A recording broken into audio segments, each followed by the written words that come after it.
2026 yil 15 yanvar kuni soat 18:10 da Mening yurtim telekanalida Qodirxon Togri yo'l serialining mavsum 81 qismi namoyish etiladi va ushbu epizod voqealar rivoji uchun muhim burilish bo'lishi kutilmoqda.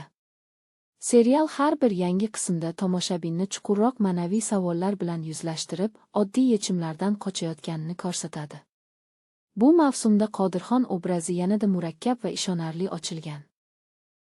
Qahramonning ichki kurashi, atrofidagi insonlar bilan munosabatlari va qabul qilayotgan qarorlari voqealarga real hayotiy tus beradi.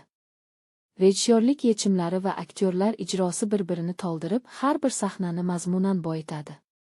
81 qism aynan shu yo'nalishni davom ettirib, adolat va to'g'ri yo'l tushunchalarining qanchalik qimmat ekanini yana bir bor eslatadi. Qodirxon Togri yo'l tomoshabinni faqat kuzatuvchi emas, balki fikrlovchi ishtirokchiga aylantira oladigan serial sifatida o'z mavqeini saqlab qolmoqda.